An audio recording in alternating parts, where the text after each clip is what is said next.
Maisha yalianza na zero. Tunapozungumza zero kwa Kiingereza wanaita void. Void maana yake utupu, ndio ilipoanzia pale. Ndio maana kila mtu anayezaliwa anaanzia zero. Anakuja hana chochote, anakuja hana kitu, anapopokelewa tu anaanza na moja. Moja maana yake ni mwanzo wa kila kitu. Tunapozungumza habari ya moja, tunazungumza mwanzo wa kila kitu. Lakini tunapozungumza mbili, tunazungumza habari za kila kimoja kuanza kuongezeka, na Mungu alikwisha kuiweka katika hali ya namna hiyo. Lakini tunapozungumzia tatu, ni kwamba vile vinavyoongezeka vinatakiwa kuwa na uhai, na ndio maana nitaanza katika kitabu cha Mwanzo. Tutaanza kuona uhai ulianza siku ya tatu. Siku ya tatu Biblia inazungumza, nasema Mungu ndipo alipoanza kuumba vitu vilivyokuwa na uhai. Mwanzo aliumba jua, aliumba nyota, aliumba kila kitu. Lakini tunaposoma kitabu cha Mwanzo sura ya kwanza, turudi hapo kitabu cha Mwanzo sura ya kwanza tupate kufika hapo. Naomba tupate kufika kitabu cha Mwanzo sura ya kwanza, kitabu cha Mwanzo sura ya kwanza, ili tupate kuangalia mstari, tuanzie mstari wa 11. Tunaanza kuona siku ya tatu ndo vitu vyenye uhai, vitu vyenye kuleta uhai katika maisha ya watu vilianza kutengenezwa. Na ndio maana unaweza ukautumia huu mwezi kurejesha uhai katika maisha yako. Kuna vitu vingi ambavyo unakuta vimepoteza uhai. Kuna vitu vingi mtu anaweza akawa naishi na vitu ambavyo vimepoteza uhai. Ndani ya namba tatu huwa kuna neema ya kuweza kurejesha kitu kilichopoteza uhai kikapata kurudi tena katika uhai. Kitabu cha Mwanzo sura ya kwanza mstari wa 3, mstari wa 11. Kitabu cha Mwanzo sura ya kwanza mstari wa 11. Mungu si tu kwamba alikuwa anaumba hivi hivi. Kila kitu alichokuwa na kiumba kilikuwa katika mpangilio. Kuumba hivi vitu vyenye uhai katika namba tatu sio kwamba alifanya hii kwa bahati mbaya, kwa sababu alikuwa anajua kwamba mwanzo dunia haikuwa haina uhai, na sasa naanza kuleta uhai. Kitabu cha Mwanzo sura ya kwanza mstari wa 11, Biblia inasema Mungu akasema, nchi na itoe majani, mche utoao mbegu, na mti wa matunda uzao matunda kwa jinsi yake, ambao mbegu zake zimo ndani yake juu ya nchi. Ikawa hivyo. Mstari wa 12, nchi ikatoa majani, mche utoao mbegu kwa jinsi yake, na mti uzao matunda ambao mbegu zake zimo ndani yake kwa jinsi yake. Mungu akaona ya kuwa ni vema. Ikawa jioni, ikawa asubuhi, siku ya tatu. Unaona, siku ya tatu Mungu alipata kufanya kitu ambacho ndicho chanzo cha uhai wa vitu vyote. Hebu fikiria wanadamu bila kuwepo na mimea wasingelikuwepo. Fikiria wanyama bila kuwepo na mimea isingekuwepo. Na Biblia inazungumza, nasema vitu vyote alivyoviumba kule siku ya kwanza na siku ya pili vilikuwa ni vitu lakini ambavyo havina uhai ndani yake. Ila hapa namba tatu anaanza kuumba vitu vyenye uhai ndani yake. Tutapata kuangalia pia katika kitabu cha Mathayo. Kitabu cha Mathayo,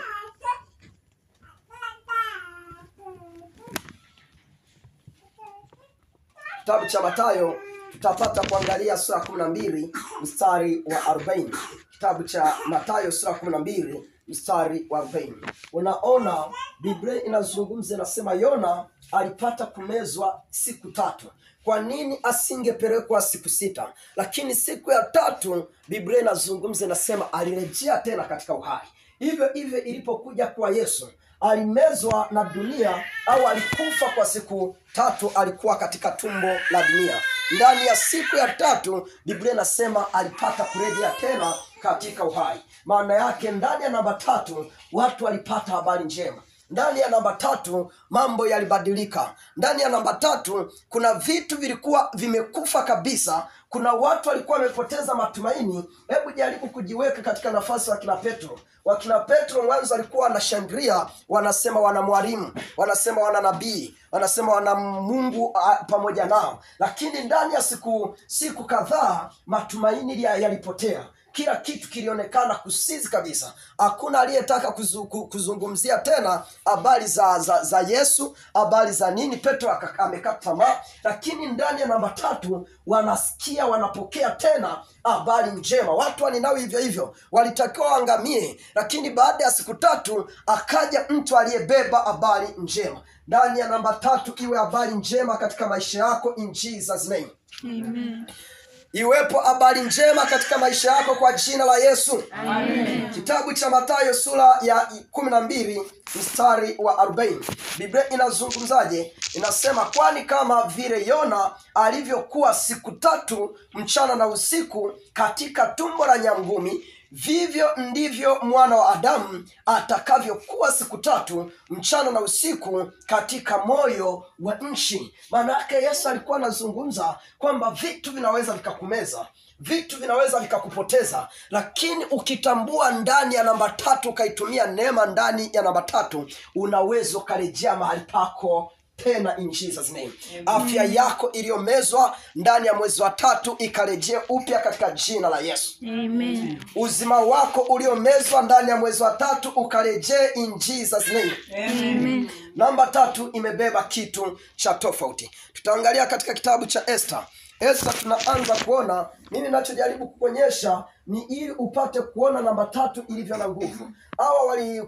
Kuna kipindi ambacho adui yao alinyanyuka akataka kuwaua. Akasema, si tu nataka kumuua mtu mmoja na waua watu wote. Fikiria kabila zima linatakiwa liuawe. Fikiria kabila zima linatakiwa liondolewe. Na Biblia inazungumza, nasema mipango yote alikuwa ameikamilisha. Makaburi alikuwa ameshayachimba. Watu wauaji alikuwa ameshawaweka vizuri. Lakini hawa wakatambua namba 3 kwamba ina nguvu. Wakatambua nguvu iliyoko ndani ya namba 3 na wakaamua kujiungamanisha nayo kwa njia ya prayer, kwa njia ya maombi. Biblia inasema wakakubaliana. Hawakusema tufunge siku 7, hawakusema tufunge siku 6, hawakusema, walikubaliana wakasema fungeni mfungo wa siku 3. Kwa nini walisema tufunge mfungo wa siku 3? Kwa sababu wanajua kwamba namba 3 imebeba uzima. Namba 3 haifishi vitu. Namba 3 inaleta vilivyokufa katika uhai.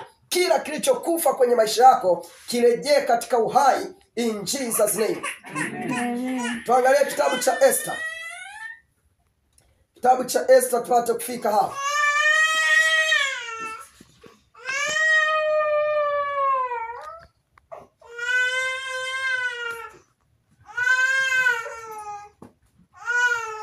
Tuangalie kitabu cha Esther. Kitabu cha Esther tupate kufika hapo. Kitabu cha Esther tupate kufika hapo. Kitabu cha Esther sura ya 4 mstari wa 16.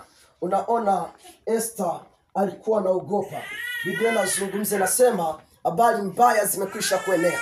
Habari mbaya zimekwisha kutangazwa. Kila sehemu unapopita kuna vilio. Kila sehemu unapopita kuna majanga. Kila sehemu unapopita hakuna mtu ambaye ana amani. Kwa nini? Kwa sababu kuna mauti zimekwisha kutangazwa. Kuna baraa zimekwisha kutangazwa. Kuna mambo yasiyo sahihi yamekwisha kutangazwa kwenye maisha yako. Lakini Esther akajua nguvu ya namba 3. Kaambia, tusilie tena. Kuna wakati hatutakiwi kulia pale tunapokwisha kuelewa thamani ambayo Mungu ameiweka katika miezi. Biblia inasema kila mwezi una mambo yake. Kila mwezi tutakuja kusoma, tutakuja kuangalia katika kitabu cha Isaya, anasema kila mwezi una mambo yake. Na ndio maana kuna miezi imebeba mauti. Niliwahi kuwafundisha juu ya mwezi wa 4 na mwezi wa 12. Hii ni miezi ambayo mara nyingi huwa inabeba mauti, huwa inabeba vitu ambavyo havifai. Kwa nini? Kwa sababu katika ulimwengu wa zamani watu walikuwa wamededicate hivyo katika kuitumikia miungu, katika kutumikia mashetani. Lakini Mungu kuna vitu ambavyo ameviweka ndani ya nyakati. Mwezi wa 3 umebeba nguvu ya ufufuo ndani. Umebeba nguvu ya vitu kunyanyuka ndani. Lazima tunapokuwa tunakufundisha uanze kutamka juu ya kitu ambacho kimekufa. Uanze kuwa na matumaini tena juu ya kilichokufa, kwamba Mungu atakifufua ndani ya mwezi huu wa 3 katika jina la Yesu. Amen. Kitabu cha Esther sura ya 4 tupate kufika hapa. Kitabu cha Esther sura ya 4. Kitabu cha Esta sura ya 4. Tutaanzia hapo. Tutaanzia mstari wa 10, mstari wa 7. Biblia inasema naye Mordekai akamweleza yote yaliyompata na hesabu ya fedha Hamani aliyoiahidi kuilipa katika hazina ya mfalme ili Wayahudi waangamizwe. Unajua kuna mtu anaweza akawa analipa fedha mahali ila mradi uharibikiwe, ila mradi uangamie, ila mradi maisha yako yawe ya shida. Biblia inazungumza, inasema Hamani alikuwa amelipa kiasi cha fedha ila mradi tu Wayahudi wapate kuteseka. Wapo watu ambao wako tayari kwenda kwa waganga walipe kiasi fulani cha fedha ila mradi tu wateseke. Wapo watu ambao wako tayari wafanye ushirikina ila mradi maisha yako yawe ya dhiki, ila mradi maisha yako yawe ya shida, ila mradi maisha yako hawataki kuona ukifurahi, hawataki kuona ukicheka, hawataki kuona ukifanikiwa. Hata ukipata tu ni kidogo, lakini kinataka kuwatoa roho. Ukiwauliza ni kwa nini, hata wao wajui, ila mradi tu wanachojua wanafanya kazi za kishetani.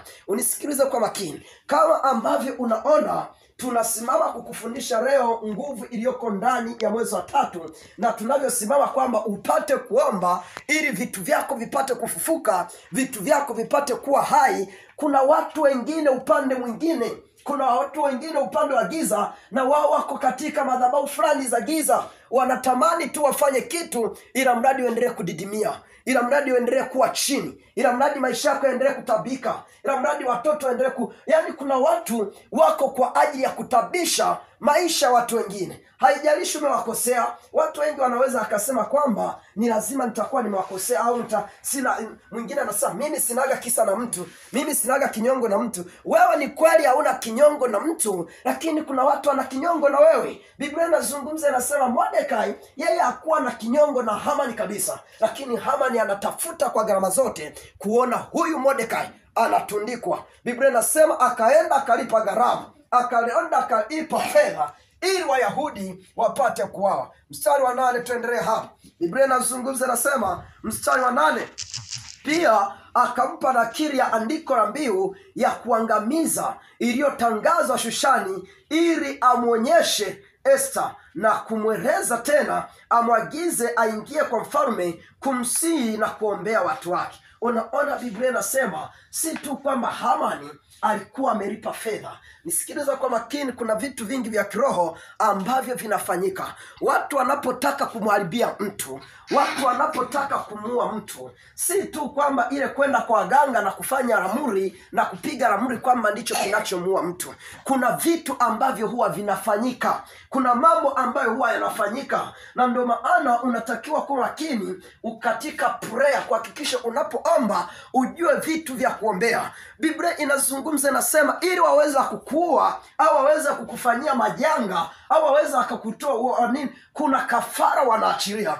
Hicho ni kitu cha kwanza. Ndio maana unaona Hamani alikuwa tayari kulipa gharama, alikuwa tayari kulipa fedha, alikuwa tayari kulipa ila mradi hawa watu waangamie. Na si tu kwamba kaishia hapo, kachukua hatua nyingine. Biblia inasema kuna nakala zilikuwa zimeandikwa. Na hapa ngoja niingie kwa ndani kidogo. Lazima ujifunze namna kufuta maandishi ya kichawi, maandishi ya kiganga. Nisikiliza kwa makini. Kwa mfano, wachawi wanapotaka kumuua mtu au wanapotaka kumpiga kwa magonjwa yasiyopona. Kuna watu unashangaa mtu ana magonjwa hayaponi, kila hospitali yatafanya tu kuchukua fedha lakini hayaondoki, yatafanya kubadilika. Mara akienda hapo akimpima ni kisukari, akienda sehemu fulani wakampima vizuri, wanamwambia ni figo, hii sio sukari, ni figo, tulikuwa tukiangalia vizuri, ni figo imeferi. Akienda tena wakampima, wanamwambia hapana,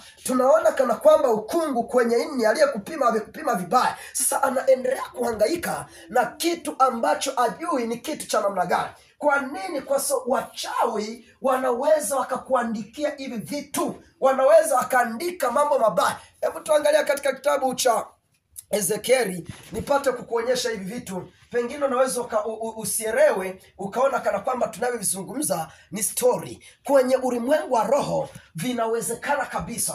Watu wanaweza akachukua karatasi wakaandika majina ya ukoo. Kuna mtu mmoja aliwahi kunishirikisha ndoto yake juu ya kile ambacho kilikuwa kinaendelea. Alikiona hicho kitu mara 3 kikaa kinatokea. Alikuwa anaota kwenye ubao kwenye familia yao palikuwepo na ubao mrefu umechorwa, lakini katika huo ubao yalikuwa yameandikwa majina ya watu wote wa familia. Alikuwa anayaona majina kuanzia bibi nani, yameandikwa majina mengi pale. Lakini kitu kilichokuwa kinamshangaza ni kitu kimoja: vilitokea vifo kama 3, na vile vifo kabla havijatokea alikuwa aliota mara ya kwanza jina lilikuwa limeandikwa jina la kaka yake, lakini lile jina alikuwa katika yale majina likawa limenania, akaona kama kwamba kuna alama nyekundu imekuja ikaliwekea X, alafu likafutwa hivi kama kwa damu. Alafu akashutuka kwenye usingizi. Ni jina lilikuwepo, lakini limewekewa alama nyekundu, alafu limefutwa katika ule ubao. Akashangaa sana, akamka, anazungumza, anasema nimeota ndoto. Lakini sasa katika nyakati zile yeye alikuwa ajui hata namna ya kufasiri ndoto, alikuwa ajui hata nini maana ya ndoto. Kuna watu akiota ndoto yeye anaona tu ni kama kitu cha kawaida. Hapana, kila ndoto huwa ina maana yake. Tafuta kujua maana ya ndoto yako. Usije ukaota tu ukasema nimeota, haina maana, haina nini, ukaondoka. Baada ya miezi kadhaa alishangaa yule ndugu yake ambaye aliona lile jina lilikuwa limeandikwa, alianza kupatwa na magonjwa, mwisho wa siku akawa amekufa, ameondoka. Akashangaa kanani. Baada ya siku kadha, muda umepita, anasema ni kama mwaka, akaona tena kiubao kile kimekuja tena, kimeteremka, kikafikia kwenye jina la baba yake, kikaweka X, alafu kikafuta tena. Hiyo anasema ile ndoto haikumaliza muda mwingi. Baba yake alikuwa anakwenda ziwani, mtumbu ikapinduka huko, kapotea na mwenyewe analetewa tu habari za kifo. Sasa akaota tena ndoto, ndo akaanza kutafuta sasa kwamba ile ya kwanza yote ikatokea, hii ya pili imetokea. Ameota tena, sio mtu mwingine, ni mtoto wake ambaye alikuwa ni mtoto wa kwanza kumzaa. Jina lake limeandikwa na limewekea tena mkasi, likafutwa. Ndo akaanza kutafuta kujua hivi vitu vinamaanisha nini na ni mtu gani anayeweza akamsaidia. Ni vibao vya mauti. Watu wanaweza akakuchorea ramani za kifo. Watu wanaweza akakuchorea makaratasi ya kifo. Na ndio maana Biblia inazungumza, inasema kuna watu wameandikiwa kuuawa, watakwenda kuuawa. Unatakiwa ufike sehemu ujue namna ya kutangua, ujue namna ya kufuta hati za vifo, hati ambazo zimeandikwa na maadui. Tunaona huyu Hamani alikuwa tayari amekwisha kuandika hati. Tuangalie katika kitabu cha Ezekieli, tarudi katika kitabu cha Esther nipate kuonyesha hicho kitu. Kitabu cha Ezekieli sura ya 11. Kitabu cha Ezekieli sura ya 11. Hivi vitu unaweza usivielewe. Kitabu cha Ezekieli sura ya 11, tutaanzia mstari wa kwanza. Bible inasemaje? Biblia inazungumza katika kitabu cha Ezekieli sura ya 11, inasema tena roho ikaninua, ikanileta hata katika lango la upande wa mashariki wa nyumba ya Bwana liloelekea upande wa mashariki. Na tazama, mahali pa kuingilia pa lango alikuwepo watu 25, na katikati yao nikamuona Yazania mwana wa Azuri na Peratia mwana wa Benaya, nao ni wakuu watu. Nisikilize kwa makini. Biblia inazungumza huyu alikuwa ni nabii. Wakati anafanya prayer, wakati anaomba, Biblia inasema roho wa Mungu alipata kumnyanyua. Roho yake ilipata kunyanyuliwa. Mungu alitaka kumwonyesha vitu anavyoviona katika mji, vurugu anazoziona katika mji, mauti anazoziona katika mji zinatokea wapi. Biblia inazungumza, inasema roho ilipomwonyesha ilikwenda ikampeleka katika lango, na katika lile lango alikuta kuna kikao cha watu 25. Hebu jaribu kuimagine watu 25 wanafanya kikao kwa ajili ya mtu kuangamia, kwa ajili ya maisha ya mtu kupotea, kwa ajili kuna vikao vinaitwa vikao vya kichawi. Wachawi wana vikao vyao, wachawi wana mambo yao, wanapanga vikao. Biblia inazungumzaje? Inasema baada ya kufika pale aliwaona watu 3 aliowatambua. Mwambie mwenzako kila mtu ana mtu wake anayempresent kwenye vikao vya kichawi. Yaani nisikilize kwa makini. Kila mtu ana adui yake. Wachawi walioko, wewe unaweza ukawa unaishi hapa Boma, lakini wachawi walioko Mwanza hawakujui. Sasa kuna vikao nakuta ni vikao vya kikanda vya kichawi. Kuna vikao ambavyo nakuta ni vikao vya kitaifa vya kichawi. Kuna vikao ambavyo nakuta ni vikao vya kidunia vya kichawi. Unakuta kuna mchawi ambaye ni jirani yako, kuna mchawi ambaye unashindana naye mahali, yeye anaona ameshindana na wewe kwa uwezo wake, kwa nguvu yake, anaona bwana, mimi nimeshindwa. Ni kama wewe unavyoweza ukaona, unatoka nyumbani kwenu, unasema kwa kweli hili jambo nimeliombea limeshindikana. Unakuja hapa, tunataka kuanza kuomba, unasema watumishi, naomba mnisaidie juu ya hili, mimi nimeliombea sana kwa nguvu zangu, kwa uwezo wangu, nimeshindwa. Kwa hiyo naomba mnisaidie sasa, ili tuombe pamoja tupate kulishinda. Na kwa namna hiyo na wao wanaunganisha nguvu hivyo hivyo. Anasema bwana, mimi huyu nimejaribu kila namna, nimemtega kwa ajali, alipata ajali lakini akanyanyuka akiwa mzima. Nilimtega aenda akajifungue mtoto, madaktari wamshone vibaya, wamoperate vibaya, afie huko, lakini ni sawa, alimoperate vibaya, damu zilivuja, lakini kashangaa bado anatoka akiwa mzima. Nilijaribu kila nilichojaribu kuhakikisha huyu mtu anakufa, lakini bado tu namuona anaendelea. Sasa wanampeleka kwenye vikao, hebu tusaidieni. Na kwa namna hiyo kuna hati kule zinaandikwa ambazo ni hati za kichawi. Ndio maana huyu Biblia inazungumza katika kitabu cha Ezekieli sura ya 11 mstari wa 2, mstari wa 3 wa kwanza, anasema nikatazama na nikawaona watu watatu, akawajua kabisa ni watu wa nyumbani kwao. Biblia inazungumza, inasema, uangalia hapa, Biblia inasema mahali pa kuingilia lango walikuweko watu 25, na katikati yao nikamwona Yazania na mwana wa Azuri na Peratia mwana wa Benaya, nao ni wakuu wa watu. Katikati ya watu akashangaa, naona watu nao wajua hivi si ni fulani. Mungu angekuwa anawafungua macho, mungelikuwa mnaona kina fulani msiwatarajia. Mungu akufungue macho ndani ya mwezi wa 3, uwaone wanaokutania mabaya, in Jesus Christ name. Amen. Ufunguliwe macho katika jina la Yesu. Amen. Naona mstari wa 2 Biblia inasemaje? Akaniambia, mwanadamu, hawa ndio watu wale watungao uovu.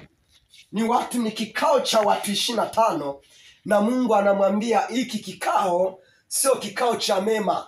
Hiki kikao wewe anakiona rohoni, yuko rohoni, ni kama ndoto. Kuna ndoto nyingine wewe unaziota, unazipuzia, lakini ni ndoto za kweli. Yaani wewe unaziota, ukiamka unasema unajua nimeota ndoto, unaona kumbe ni ndoto za kweli. Unaota watu wanakukandamiza chini, wanakukandamiza kila unapotaka kugeuka, unakandamizwa kila nimemuota ni fulani. Lakini wakati mwingine ndoto sio ndoto za uongo.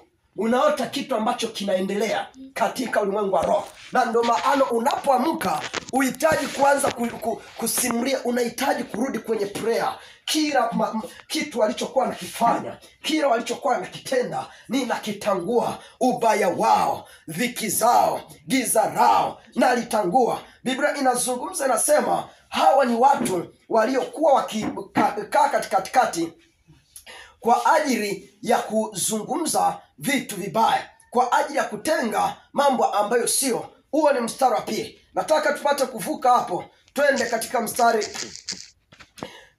kitabu mstari wa 25. Kitabu cha Ezekieli sura ya 11 mstari wa 25.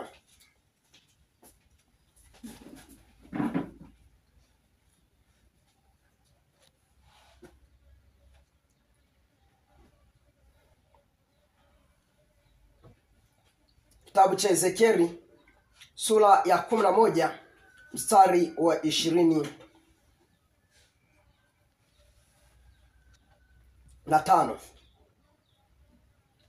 Bible inazungumza hapa,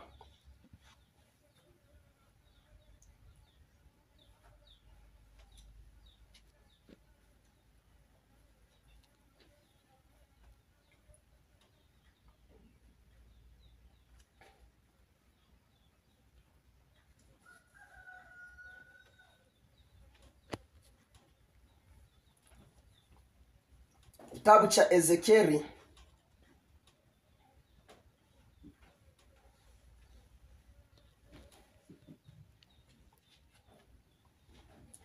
kitabu cha Ezekieli ni 11 mstari wa 13. Mstari wa 13. Kitabu cha Ezekieli sura ya 11 mstari wa 13. Huyu amewaona katika ulimwengu wa roho. Kuna vitu unaviona ni halisi. Unachohitaji tu ni kwanza kusema. Biblia inazungumza, inasema katika vile vikao, katika vile vitu ambavyo Mungu alikuwa amemwonyesha, Mungu akamwambia aanze kutamka. Mungu akamwambia aanze kusema. Kuna wakati mwingine unahitaji kusema nao katika ulimwengu wa roho. Unahitaji kuanza kutamka, fulani nimekuona. Haijalishi umetumika sura yako, kwa nini utumike wewe?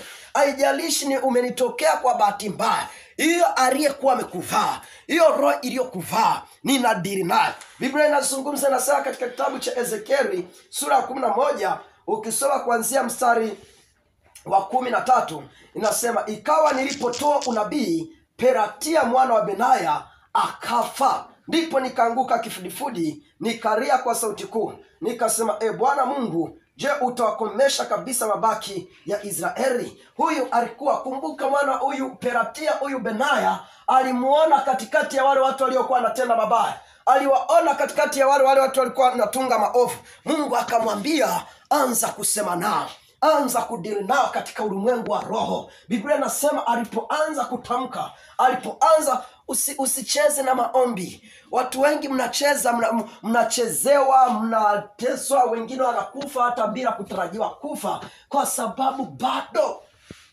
hawakonsida neno la Mungu. Biblia inasema mjue sana Mungu ili uwe na amani, na ndipo mema yatakapofanyeje? Yatakapokujilia.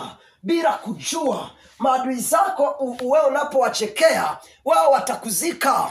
Usije ukafikiri kwamba tu unacheka na wao wanacheka. Ufikiria mtu mmoja anaitwa Mordekai, tutarudi hapo, angelicheka na Hamani angemzika. Kuna wakati mwingine tunacheka na watu ambao wako tayari kutuweka kabrini. Kuna wakati mwingine tunacheka na watu ambao wako tayari afya zetu kuziweka kabrini. Lazima tufike mahali tufanye kama huyu mtu anaitwa Ezekieli. Biblia inasema alipoonyeshwa, akuanza kwenda kupambana kimwili, akuanza kwenda kuwafuata kwamba Pelatia, nimekuona kwenye ndoto unaniroga. Hapana, alianza kudili nao. Mungu, katika jina Yesu, umesema usimwache mchawi aishi, nami nakataa ile roho ya kifo wametupa juu yangu, wametupa juu ya maisha yangu. Ndani ya namba 3, ndani ya mwezi wa 3, hiyo kifo naibatilisha, hiyo kifo naiwegeuzia.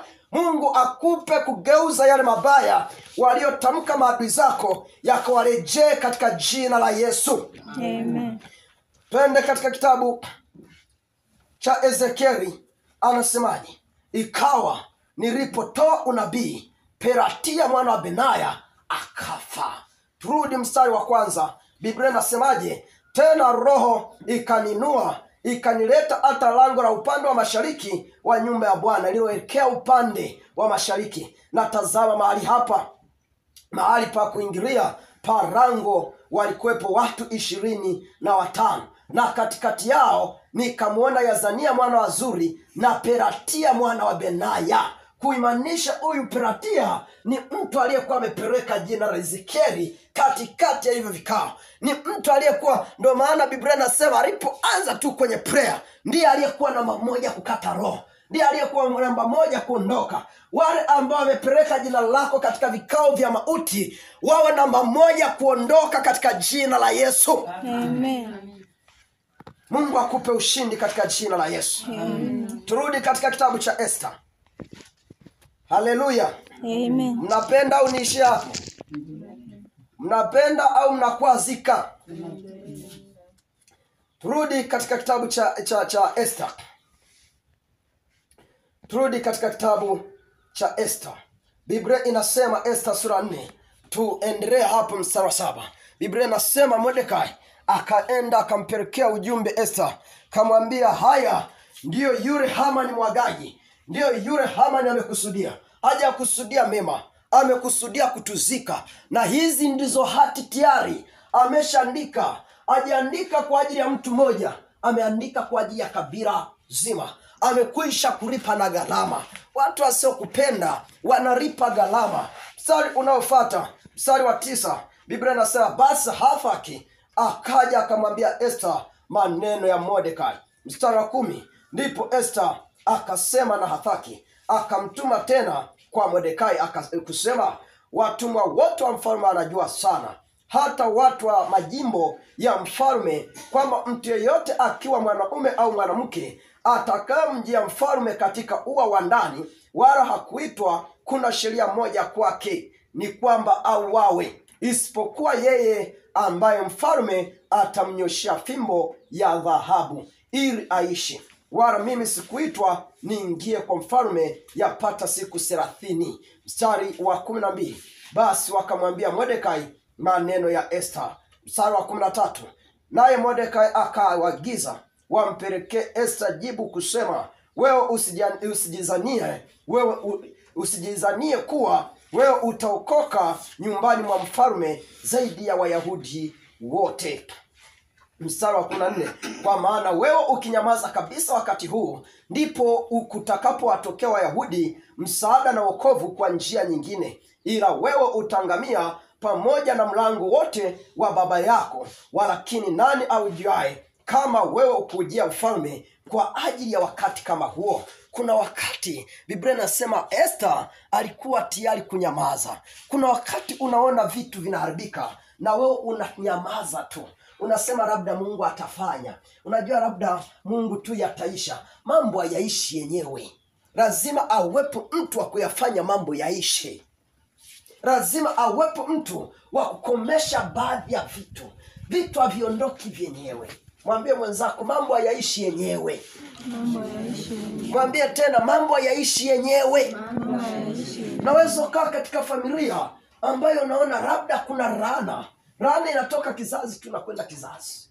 Unaona tu watu wanakufa kabla wakati. Miaka 30 watu wameshakufa. Miaka au unakutoka kwenye familia unakuta kuna vichaa tu ambavyo havina mwelekeo. Watu tu wanajichanganyikiwa, wanakuwa tu waokota makopo tu.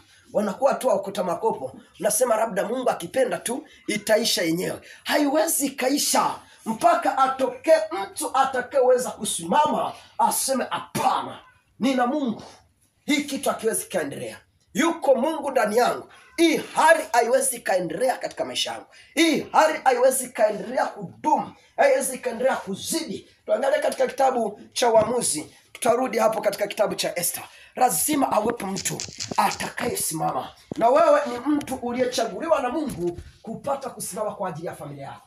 Kupata kusimama kwa ajili ya ukoo wako.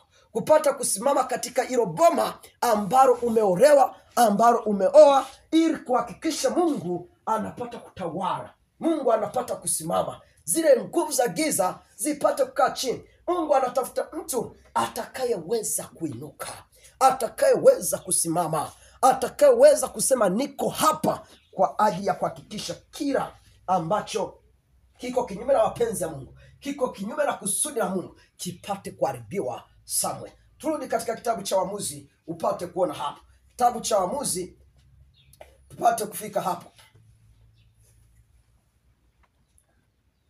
Kitabu cha Waamuzi. Kitabu cha Waamuzi sura ya 5.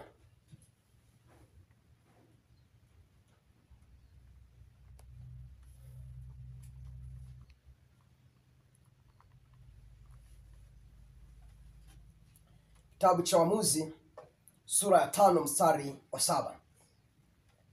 Tupate kufika hapo. Kuna vitu vinaweza vikakoma. Kuna vitu nashangaa katika familia hakuna anayenyanyuka. Katika ukoo hakuna anayenyanyuka. Katika nini hakuna anayenyanyuka. Wote tu maisha wamepigika. Nguvu za giza zimewapiga. Nguvu za kuzimu zimewaweka chini. Alafu watu wanasema tu itaisha. Haya mambo Mungu tu atafanya. Mungu anatafuta mtu. Biblia inasema nikatafuta mtu atakayeweza kusimama, apate kupatengeneza mahali palipoharibika. Biblia inasema utaitwa mtu mwenye kurejesha misingi, mwenye kujenga misingi ya vizazi vilivyo vingi. Lazima awepo tu mtu wa kujitolea. Mababu walijitolea kuleta nguvu za giza. bila kujua kwamba hizo nguvu za giza zingeharibu ukoo wao, zingeharibu familia zao, zingeharibu watoto wao, zingeharibu kizazi chao. Wewe unatakiwa kujitolea kuhakikisha Mungu anarudi katika hilo eneo. Kitabu cha Waamuzi sura ya 5 mstari wa 6 na 7. Biblia inazungumzaje? Nasema, katika siku za Shamgari mwana wa Anathi, siku za Yaeli, njia kuu zilikuwa hazina watu. Hakuna mtu aliyekuwa na uchumi imara, hakuna mtu aliyekuwa na maisha imara, hakuna mtu aliyekuwa na afya imara, hakuna mtu. Biblia inasema njia kuu zote zilikuwa hazina watu. Mstari anafuatia anasema, na wenye kusafiri walipita kwa njia za kando kando. Watu walipita kwa njia za vichochoroni. Mtu ni kweli anafanikiwa, ila kwa njia za magendo. Anafanikiwa kwa njia za waganga, anafanikiwa. Yaani unaweza ukakuta kwenye familia, kwenye ukoo, yuko mtu anamjua Mungu, yuko mtu amesimama na Mungu, lakini kila mtu anafanikiwa kwa kwenda kwa mganga. Ili apate kufanikiwa lazima aende kwenye kaburi la bibi, apate kutema mate, apate kuchinja, apate kunini. Na watu wapo tu. Hivi vitu haviwezi vikakoma mpaka atokee mtu mmoja tu asimame. Laana haziwezi zikakoma katika kizazi mpaka atokee mtu wa kusema, Mungu niko mahali hapa upate kunitumia. Mungu niko mahali hapa kwa ajili ya ukoo wangu. Biblia inasemaje? Mstari wa 7, maliwali walikoma. Anaposema maliwali, maana yake ni watu walio wenye kutawala au watu ambao tayari wameinuka. Biblia inasema hakuna aliyekuwa anainuka, hakuna aliyekuwa anafanikiwa, hakuna aliyekuwa anaendelea mpaka alipoinuka. Biblia inasemaje? Hata mimi Debora nilipoinuka mimi mama katika Israeli. Lazima atokee mtu mmoja aseme, mpaka nilipoinuka mimi fulani katika ukoo, mpaka nilipoinuka mimi fulani katika hii familia, mpaka nilipoinuka mimi fulani katika hii taasisi, ndipo mambo yakaanza kwenda sawa. Vitu vilikuwa viendi hauwezi au vikaenda wakati kuna mizimu inawapiga mbele na nyuma. Kuna mapembe ya mababu, kuna mapembe ya mabibi yanatafuta damu, alafu useme kwamba tu mambo yaende. Kitabu cha Zekaria sura ya 1 mstari wa 17 na 18. Biblia inasema, fika hapo kurejesha tu katika kitabu cha Esther upate kuona. Namba 3 ni namba ya ushindi. Kama ukiamua kuitumia katika ulimwengu wa prayer, kama ukiamua kutumia katika ulimwengu wa maombi. Shida ya watu wengi, unaweza ukasikiliza, ni wachache wanaotoka hapa kusema tunahitaji ushindi, kusema hauwezi ukashinda mpaka umezama katika ulimwengu fulani wa prayer. Huwezi ukashinda. Tuangalie katika kitabu cha Ezekiel, unainukaje wakati kuna mapembe walitumikia mabibi zako? Yanahitaji damu, yanahitaji damu, na yanahitaji damu za wazee, yanahitaji damu mbichi za watoto, yanahitaji damu mbichi za watu. Alafu unasema watainuka. Utainuka kwa namna gani? Lazima ukate hizo pembe, lazima ukate hizo pembe katika jina Yesu. Kitabu cha Zekaria Zekaria sura ya 1 mstari wa 17 na 18. Kitabu cha Zekaria sura ya 1 mstari wa 17 mpaka 18. Biblia inazungumzaje? Inasema, piga kelele tena na kusema, Bwana wa majeshi asema hivi, miji yangu kwa kufanikiwa itaenezwa huko na huko tena, na Bwana ataufariji Sayuni, tena atauchagua Yerusalemu. Angalia, hawa watu walikuwa wametabiriwa maneno yaliyo mazuri kwamba watafanikiwa, wataenea huko na huko, miradi yao, biashara zao, uzao wao, watoto wao wataenea huko na huko wakiwa na mafanikio. Nashangaa tu, uzao wa kwako ndio wameenea huko na huko wakitangatanga, hawana maisha, hawana kesho, wakiomba, wakiwa watu ambao unawashangaa. Lakini watoto wa wengine wameenea huko na huko wakiwa na miliki, wakiwa na nini, hata wakienda wakitoka huko wanasema tumetoka kwa watoto, wanatoka wakiwa na vitu, wanatoka. Lakini wakwako wameenea huko na huko, wameenea kule na kule, hawana makao, hawana makazi, hawana nini. Kwa nini? Kwa sababu zinaweza zikawepo pembe zinazowatawanya.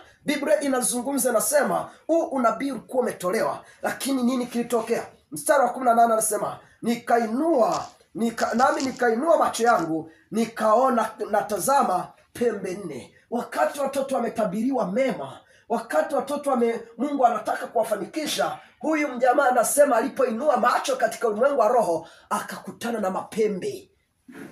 Hii usije wakasema ni pembe za nyumba.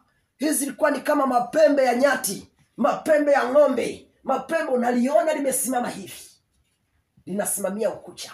Hakuna mtoto wa kuinuka hapo, hakuna mtoto wa kusimama. Biblia inazungumzaje? Inasema mstari wa 19, alipoziona zile pembe kwenye ile ardhi akauliza, kasema ni nini haya? Biblia inasema nikamuuliza yule malaika aliyesema nami, nini hizi? Naye akanijibu, hizi ndizo pembe zilizowatawanya watu wa Yuda na Israeli. Zimetawanya ukoo. Hakuna mtoto anayerudi nyumbani. Hakuna mtoto anayerudi nyumbani kujenga. Hakuna mtoto anayekumbuka nyumbani.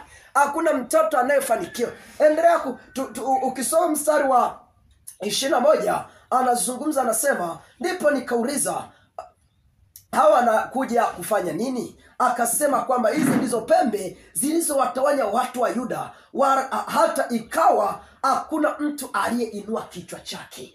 Angalia, Biblia inasema hakuna mtu aliyeinua nini? Kichwa chake. Kuimaanisha watoto wakitaka kufanikiwa, mtu akitaka kuinuka, ile pembe inapiga, uchumi unaporomoka. Ndio unashangaa watoto mtu alikuwa na biashara anaanza kusema sasa hapa, Mungu asante, ninafika sehemu nataka nijenge. Tangu alipoweka msingi tu, ameujenga tu msingi ukapa, nikana kwamba alijitafutia kufilisika. Kila kitu, hakuna maisha. Biashara aliyokuwa anaifanya imefilisika. Madeni anadaiwa na kila mtu anayemwona. Nashangaa kila wakati, hata ukimpigia hawezi akakwambia hali halisi. Nakwambia tu mama napambana, lakini uhalisia pembe za kiukoo zilishainuka kwa sababu ule msingi tu aliyoweka. Zilishainuka kwa ajili ya kile kidude tu kidogo alichokiweka, kwa ajili ya kile kieneo alichonunua tu, akajua fulani ndo amenunua. Pembe zimesimama, zinapiga tu arudi chini, zinapiga tu arudi chini, zinapiga tu anguke. Biblia inazungumza, inasema hizi ni pembe za kiukoo, ni pembe za kifamilia, ni pembe kwenye nchi, zimenyanyuka kwa ajili ya kuhakikisha zinapiga mtu hakuna anainuka. Amejaribu kufanya hiki kitendo cha kuelesha tu kwamba tayari kuna kamwanga. Afya imekuwa matatizo. Afya, kitendo cha kuonyesha amesonga mbele, anataka sasa ndugu zake waanze kupata mwanga. Anatuma 200 asome tuition. Nini? Tayari pembe zinanyanyuka, zinasema nani? Unapigwa mpaka pesa ya kupeleka kinywani mwenyewe inakuwa ya shida. Naisha maisha ile ya kule wanasema baranjuna, nisaidieni. Ndio maisha watu wanaanza kuishi, wanaanza kudumu. Toka hapo katika jina la Yesu. Amen. Mungu akutoe hapo in Jesus name. Amen. Utorewe katika hiyo maisha katika jina la Yesu. Amen. Biblia inasema mstari wa 20, kisha Bwana akanionyesha wafua chuma 4. Wewe ni mmoja wapo wa wale wafua chuma ambao Mungu anataka kutumie kuzikata hizo pembe za nyumbani, kukata zile pembe za kichawi, kukata zile pembe za kiganga ambazo zimesimamia ukucha kwa ajili ya kuharibu. Biblia inazungumza, nasema ndipo nikauliza hawa wanakuja kufanya nini? Mstari wa 21, akasema kwamba hizi ndizo pembe zilizowatawanya watu wa Yuda, hata ikawa hakuna mtu aliyeinua kichwa chake, lakini hawa wamekuja kuzifukuza, kuziangusha pembe za mataifa walioinua pembe yao juu ya nchi ya Yuda ili kuwatawanya watu wake. Nami nasema kila aliyeinua pembe yake kutawanya familia yako, kutawanya ndoa yako, kutawanya watoto wako, apigwe kwa jina la Yesu. Ninaamuru katika damu ya Yesu Kristo, kila nguvu iliyoinuka kukutawanya, iliyoinuka kutawanya biashara zako, iliyoinuka kutawanya kazi zako, kwa moto wa Roho Mtakatifu iteketee kwa jina la Yesu. Amen. Turudi katika kitabu cha Esther. Esther yuko Haman, ameinuka kuwatawanya, ameinuka awachinjie mbali, hataki kuona chochote. Biblia inasema yeye akawa anasema, mimi unajua kuna vitu vingi Unajua kila mtu ana sababu za kutokufanikiwa. Unajua hili, unajua lile, lakini kuna kitu ambacho kiko kinaweza kawa kinawaweka chini msiendelee. Anahitaji mtu kuinuka. Anahitajika mtu wa kusimama kusema Mungu hapana. Mungu hapana, juu ya uzao wangu hii hali naikataa kabisa. Naikataa, haitaendelea, haitadumu. Watoto wangu kutangatanga mikoani, kutangatanga kila mahali, hawana maendeleo, hawana kesho kutwa. Nakataa hiyo kwa jina la Yesu. Kitabu cha Esther. Kitabu cha Esther, turudi hapo. Na nielewa jamani. Kitabu cha Esther sura ya 4.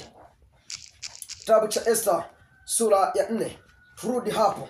Kitabu cha Esther sura ya 4 tupate kuangalia hapo.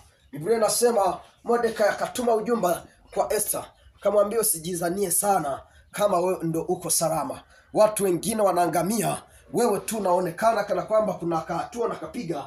Usijizanie kana kwamba tu wewe peke yako kwenye nyumba ya baba yako ndo utakayeokoka. Pana. Huyu mtu atamaliza hawa na wewe atakufuata tu. Atamaliza kuangamiza hawa ndugu zako. Usifikiri kwamba wewe utakuwa salama. Usifurahi kuona wa ndugu zako, kaka zako wanaangamia, ukafikiri wewe ndo uko salama. Hapana, lazima unyanyuke kuomba kwa ajili ya ukoo wako. Lazima unyanyuke kuomba kwa ajili ya familia yako. Lazima uamke kuomba kwa ajili ya kizazi chako. Ukomeshe kabisa. Kuna vitu vinahitaji watu kama kina Debora. Debora anasema hata nilipoinuka mimi mwanamke katika Israeli, ndipo watu wakarejea katika njia. Ndipo watu wakarejea kufanikiwa. Ndipo watu wakarejea kupiga hatua. Ndipo kila hatua ikaanza kuonekana sasa ni hatua. Kwa nini? Kwa sababu kuna mama ameamua kunyanyuka. Turudi katika kitabu cha Esther wakati tunamalizia ili tuingie katika prayer. Nahitaji tutakapoingia kwenye prayer upate kudili na kila nguvu ya mauti ambayo imesambazwa katika ukoo wako, imesambazwa katika familia yako, imesambazwa katika afya yako. Mwezi wa 3, namba 3 imebeba neema ya ufufuo, imebeba neema ya taarifa njema, imebeba neema ya watu kuanza upya, imebeba neema ya mtu kustawi. Biblia inasema siku ya 3 akaumba vitu vyenye uhai. Mungu akaumbe vitu vyenye uhai katika mwezi wako in Jesus name. Amen. Kitabu cha Esther. Esther, Biblia inazungumza hapa mstari wa 15. Huyu Esther alipotafakari maneno ya Mordekai akasema ni sawa. Wacha sasa tuitumie hii namba 3 ilivyo sawa sawa. Acha sasa tuitumie hii namba 3 katika uzuri wote. Acha sasa tuitumie namba 3 katika maombi yote. Acha sasa tuitumie namba 3 kama inavyotakiwa. Akazungumzaje? Mstari wa 15. Basi Esther akawatuma ili wamjibu Mordekai. Mstari wa 16 akasema, uende ukawakusanya Wayahudi wote waliopo hapo Shushani, mkafunge kwa ajili yangu, msile wala kunywa muda wa siku 3, usiku wala mchana, nami na wajakazi wangu tutafunga vile vile. Kisha nitaingia kwa mfalme kinyume cha sheria, nami nikiangamia na niangamie. Kaambia hapa hitaji tena habari za nini? Nahitaji kuingia kwenye prayer. Nahitaji kuingia kwenye maombi. Tumia hizi siku 3. Tumia mwezi wa 3 katika prayer. Kasema baada ya hapo nitaviolate sheria. Haijalishi ni sheria aina gani inanibana, nitaikiuka. Alafu nitahakikisha ninakwenda kwa mfalme. Kama ni kuangamia, wacha niangamie. Lakini namba 3 ninaijua iangamizaji. Namba 3 ninajua inafufua. Badala ya kuangamiza inafufua. Badala ya kuangamiza inaleta vitu kwenye uhai. Tuangalia katika kitabu cha Mathayo. Baada ya siku 3 habari nyingine zikuja. Baada ya siku 3 watu walikuwa wameambiwa, watu walikuwa wamekatisha tamaa kwamba lile tumaini lenu alipotenda. Yule mliyemtegemea amekufa. Yule ambaye alikuwa anasema ni Masihi, ni mkombozi wa ulimwengu, yako wapi sasa? Iko wapi sasa? Kila mtu amehuzunika. Siku 2, siku ya kwanza wanahuzunika, siku ya pili wanahuzunika. Kuna vitu umehuzunika mwezi wa kwanza tangu naanza, wewe tu ni huzuni. Tangu mwezi wa kwanza umeanza, wewe tu ni machozi. Mwezi wa pili unaomboleza, kilio akiishi, unaomboleza, unatafuta hata kumwambia hayo maombolezo hakuna. So kila unayemwona ni wale tu walioua vitu vyako, ni wale tu ambao tayari wamekwisha kudedisha Yesu wako, wamekwisha kudedisha. Hakuna kitu, ni huzuni tu, hauna cha kushuhudia, hauna cha kuzungumza. Kila unayekutana naye unatamani ajue maombolezo ulionayo katika moyo, unatamani ajue maombolezo unaomboleza, lakini hakuna kukufariji, lakini hakuna kukutunza. Tunayo habari njema ndani ya mwezi wa tatu kwamba huyu Yesu aliyekuwa amekufa siku 3 au siku 2 zilizopita, siku ya 3 yu hai, kuimanisha vitu vyako vilivyokuwa vimekufa mwezi wa kwanza, vilivyokuwa vina mwendo, vilivyokuwa viendi mwezi wa kwanza, mwezi wa pili, mwezi wa 3 vitakwenda katika jina la Yesu. Amen. Vitapata uhai tena in Jesus Christ name. Amen. Tuangalie katika kitabu cha Mathayo.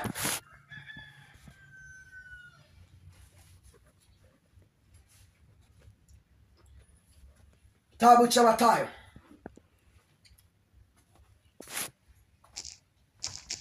Kitabu cha Mathayo. Ngoja nisome kitabu cha Marko ndo kitakacho zungumza hii habari njema. Kitabu cha Marko sura 16.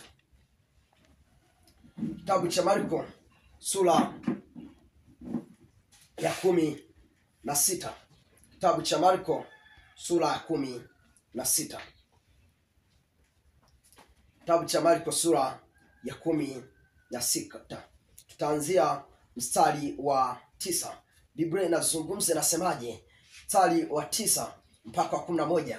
Kitabu cha Marko sura 16, sura ya 9, sura 9 16 mstari wa 9 mpaka 11. Kuna vitu na visikio naambiwa hauviamini kama vinaweza vikatokea, lakini ni kweli vitatokea.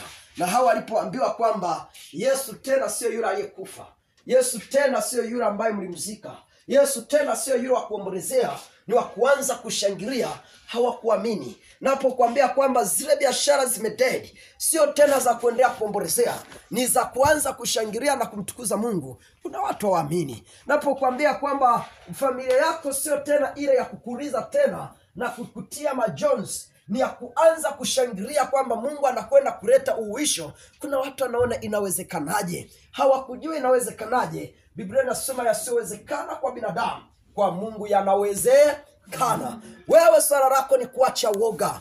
Wewe swala lako ni kufuta machozi. Ile kifo ambacho wakina Hamani walikuwa wametangaza, walikuwa hata wakina Mordekai walikuwa waamini, lakini walipoambiwa kwamba siku 3 tukae serious kwenye prayer, wao waliamini. Wakasema tujui kitafanyikaje, lakini tunajua Mungu huwa na mlango, tunajua Mungu huwa na njia. Mungu si mwanadamu mpaka aseme uongo. Biblia inasema akisema anainuka kutimiza, akisema anainuka kufanya. Wewe kazi yako ni kuamini tu maneno yanayotoka katika kinywa cha mtumishi wake. Marko 16 mstari wa 9 mpaka 11. Biblia inasemaje? Naye alipofufuka alfajiri siku ya kwanza ya juma, alimtokea kwanza Mariamu Magdalena, ambaye kwamba alimtoa pepo 7. Mstari wa 10, huyo akashika njia akawapasha habari wale waliokuwa pamoja naye, nao wakali wakiomboleza na kulia. Anawaambia, mimi ndani ya namba 3 hii tayari nimeshaona Yesu. Wao wanasema wanaendelea kuomboleza. Anawaambia, ninyi kwa nini mnaomboleza? Msiomboleze hivi juu ya vilivyokufa, tayari vinafufuka tena. Na makamasi kabisa. Wengine wanagaraga, anawashangaa. Lazima uanze kuwashangaa wanaoomboleza juu ya vitu vyao, kwa sababu vya kwako vinafufuka leo katika jina la Yesu. Biblia inazungumzaje? Mstari wa 11, walakini hawa waliposikia kama yu hai naye amemwona, hawakusadiki. Yu hai lakini bado waamini. Biashara tunakwambia zitafuka, mtu nakuwa na maswali. Uwezi ukamwelewa Mungu. Uwezi ukasema Mungu nataka afanye kwa njia hii. Kazi yako wewe ni kuamini. Mwambie mwenzako kazi yako kubwa. Mwambie tena kazi yako kubwa ni wewe kuliamini neno la Mungu. Mwambie tena wewe kazi yako kubwa ni kuamini unayofundishwa na mtumishi.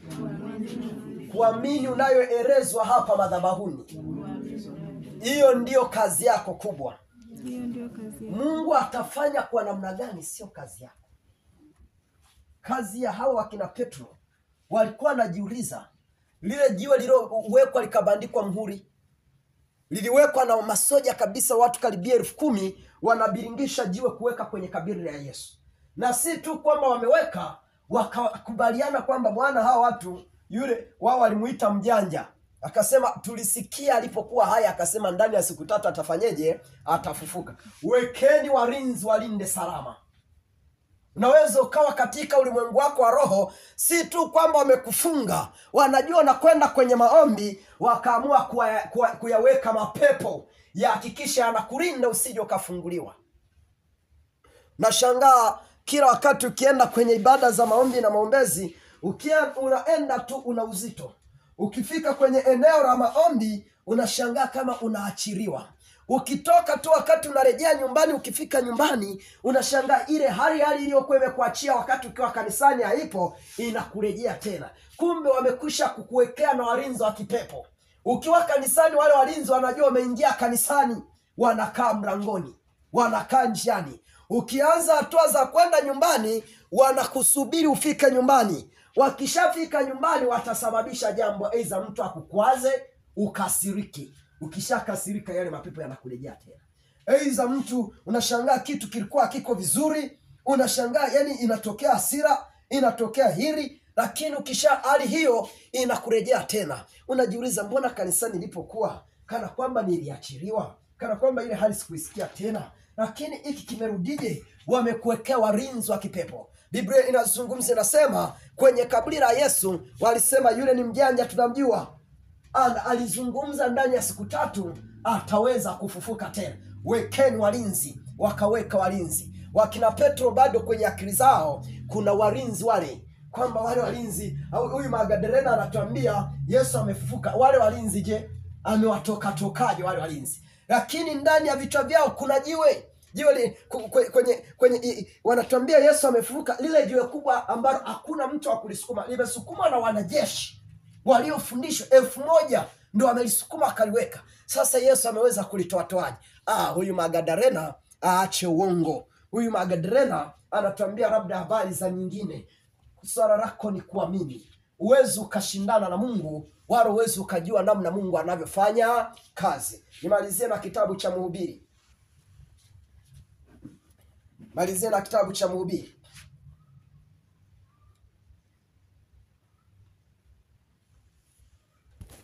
Kitabu cha Mhubiri. Kitabu cha Mhubiri sura ya 11 mstari wa 5. Nitamalizia hapo tunapokwenda kwenye prayer yetu ya mwezi wa 3. Ni kila kitu ambacho kimewekwa na nguvu za giza katika maisha yako.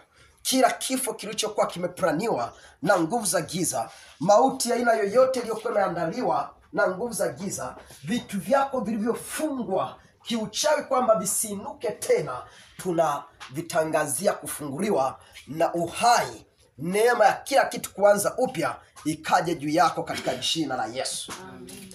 Kitabu cha Mhubiri sura ya 11 mstari wa 5. Biblia inasemaje? Mhubiri sura ya 11 mstari wa 5. Biblia inasema hivi: kama vile wewe usipojua njia ya upepo ni ipi, kwamba upepo unaujua, unausikia, unavuma, lakini hakuna mtu anayejua unatokea wapi wala unakwenda wapi, au unaanzia wapi au unaishia wapi, au kuna mtu anajua upepo unaanziaga wapi unaishia wapi. Biblia inasema kama usipoweza kujua hicho kitu kinafanyikaje. Biblia inasema wala jinsi mifupa ikuavyo tumboni mwake mjamzito, kadhalika uwezi kujua ujui kazi ya Mungu afanyaye mambo yote. kwamba mama anapokuwa mjamzito, anapotunga mimba, wala yeye hajui kwamba mtoto mifupa inafanyikaje mpaka anakuja kuzaliwa akiwa na mfupa, anakuja kuzaliwa akiwa na nyama. Ila yeye anafanya kazi tu, anaamini na kitu tumboni, nimebeba, kuna mtoto tumboni. Mungu ndiye anayefanya vitu kuhakikisha mifupa inaumbika, kuhakikisha ulimi unaumbika, kuhakikisha miguu inakuja, kuhakikisha kucha zinakuja, kuhakikisha nywele zinakuwepo, kila kitu. Wewe hujui chochote ambacho Mungu anakifanya. Kazi yako ni kuamini kama mama mjamzito kwamba kuna kitu kimeingia ndani ya tumbo langu, kuna kitu kiko ndani ya tumbo langu, kuna kitu kizuri kinatakiwa kizaliwe, kuna kitu kizuri nimekibeba. Ni kazi yako kuamini. Kazi yako ni kuamini, sio kuchunguza. Kama akina Petro ambao walikujikuta hawawezi kuamini, wanaambiwa Yesu amefufuka, hawawezi kuamini. Kutokuamini ndiko kitu pekee kinazuia Mungu asifanye kazi kwenye maisha yako. Kutokuamini ndicho kizuizi pekee cha muujiza wako wewe. Kwa nini? Kwa sababu unataka akili za kibinadamu haziwezi zikaelewa kile Mungu anachotaka kufanya. Akili za kibinadamu haziwezi zikakubali kila ambacho Mungu anaweza akakifanya. Lazima roho yako ikubali kwamba ndani yangu kuna Mungu aliyeumba dunia. Kuna Mungu aliyeniumba tumboni mwa mama bila mama kujua, ila aliamini na ikatokea. Kuna Mungu aliyeniweka kwenye dunia wakati sijijui na akanifanya kuwepo. Huyu Mungu atafufua kila kitu katika maisha yangu. Huyu Mungu atafufua kila jambo kwenye maisha yangu. Chochote kilichokufa kitafufuka katika jina la Yesu. Waliokutegea mauti, mauti itawageukia katika jina la Yesu. Waliokutegea ubaya, ubaya utarudi kwao in Jesus name.